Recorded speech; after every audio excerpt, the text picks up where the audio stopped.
Now, the boating tourism industry started here over 100 years ago with converted wherries. The River Bure is a tidal waterway that flows for approximately 25 miles further to Great Yarmouth. There it joins a large estuary called Breydon Water, and here, along with all the other Broadland waterways, it flows out to sea,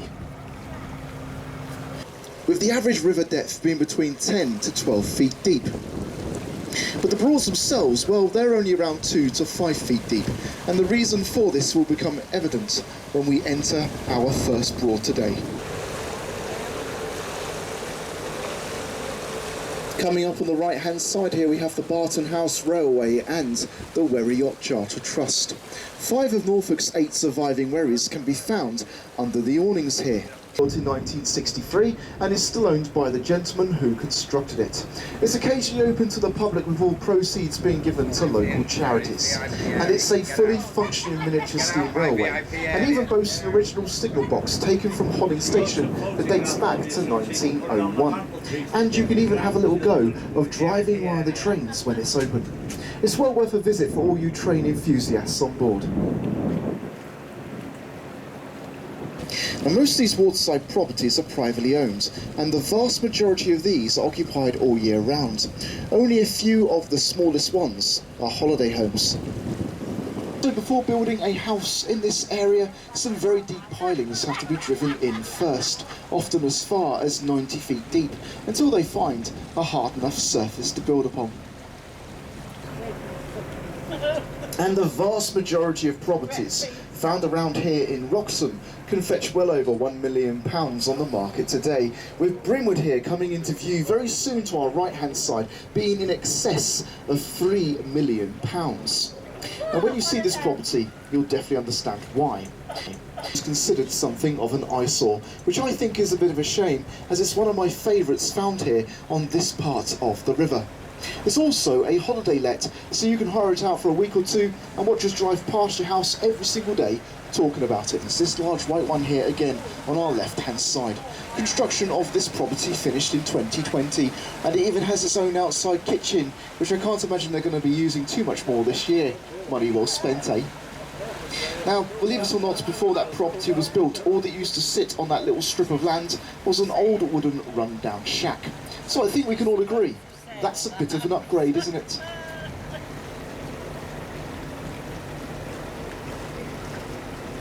Nice to have money, isn't it?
Okay, here we are. Welcome to Wroxham Broad.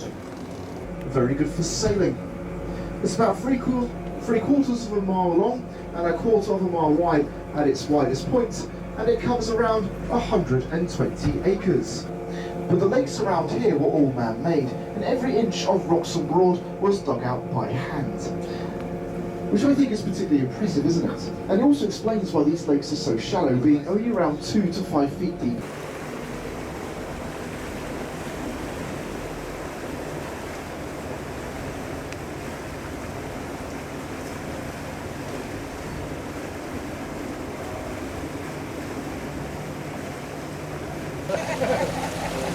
One of the best pastimes to enjoy on the Norfolk Broads, and something it's actually quite famous for, is of course sailing. And on our right hand side here you can see the Norfolk Broad Yacht Club.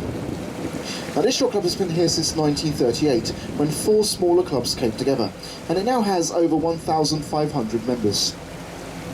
And it offers a variety of sailing activities for the complete novice to the more experienced sailor. The club holds races here every weekend from Easter till the end of October, but the last week of July is a very important date on their calendar. It is known as Wroxham Week, and hundreds of boats turn up to take part, or to spectate, in the races held here every day of that week. But once regrown, the reeds perform 2 vital roles, and the first is to help protect the riverbanks from erosion.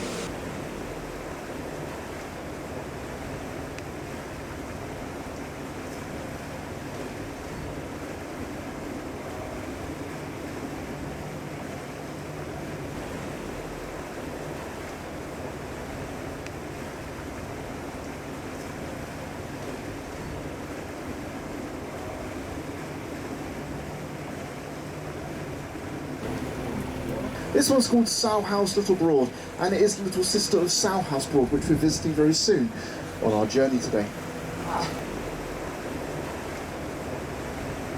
And I'll make another sound signal, 1 short blast the horn again.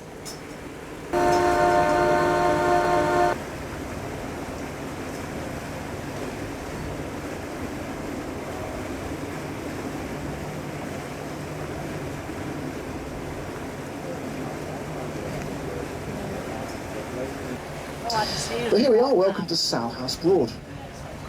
As you can see, it's a lot smaller than Wroxham Broad, but it's still very popular for visitors arriving either by boat or from a short half-a-mile walk from its car park. Very close to the canoes, you might spot an elegant-looking water bird with orange plumage on the back of its head. It's got a fairly long neck for its size as well, and a white chest.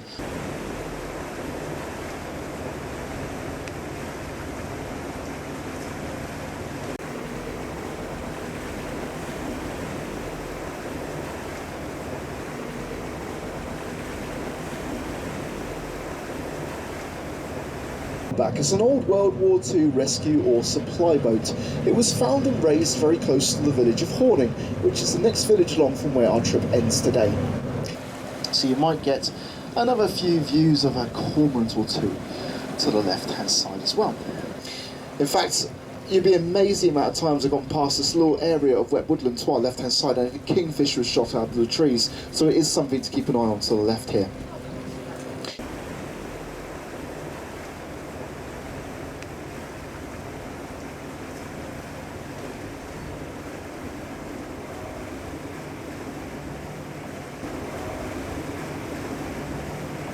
But now, unfortunately, it's time for us to leave Salhouse Broad.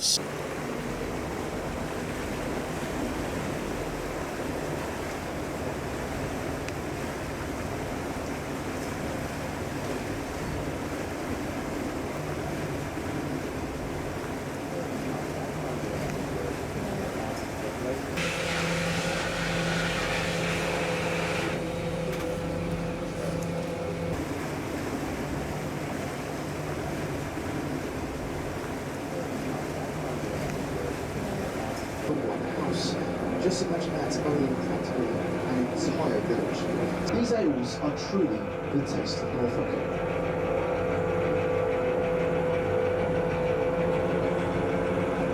Journey today, whilst on the right hand side we have more extensive reed beds. Now the right hand side of the river is very close to how the entire Broads rivers would have looked over 100 years ago, down to their stumps, leaving the reed free to grow unhindered. And this is another one of the best places to spot those elusive kingfishers that we have around here. Bright blue flash about the size of a tennis ball, flying very low and fast along the river, hiding amongst the reeds to the right hand side. And let's not also forget about the kingfisher coves that we still have to the left hand side as well. So the 16th of June through to the 14th of March every single year. And all you need to fish these waters is a fishing license, a fishing rod, and of course a little bit of luck.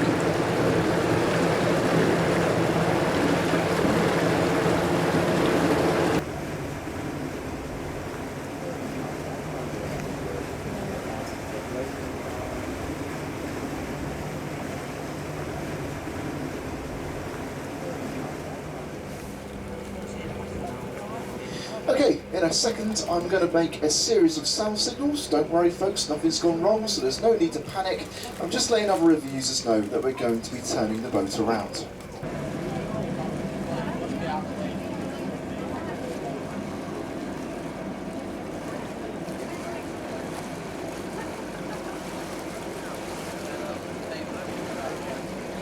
Okay, so Didler's Mill will shortly be coming up again to our right-hand side this time, so hopefully everyone will get another good look at this very unusual landmark.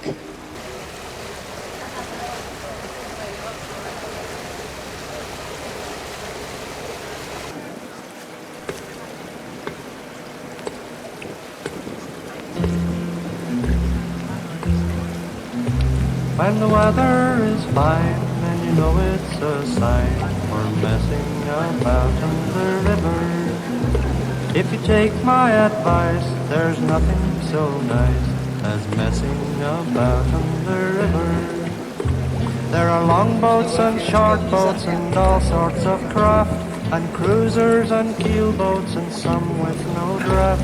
So take off your coat and hop in a boat, go messing about the river. There are boats made from kits that reach you in bits for messing about in the river.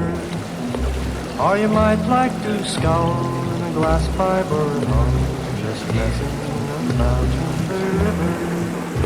There are tillers and rudders and anchors and cleats, and ropes that are sometimes referred to as sheets. With the wind in your face, there's no finer place than messing about in the river.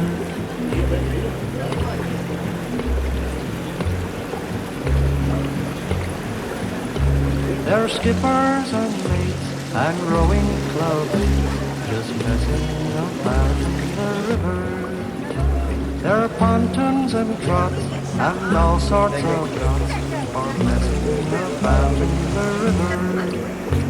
With thin boards and outboards and dinghies you sail, the first thing you learn is the right way to bail.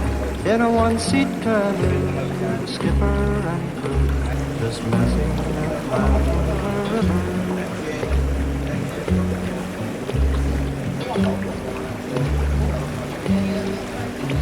There are bridges and locks and moorings and docks when messing about in the river. There's a whirlpool and weir that you mustn't go near when messing about in the river. There are backwater places all hidden from view, and quaint little islands just awaiting for you. So I'll leave you right now to cast off your mind, go messing about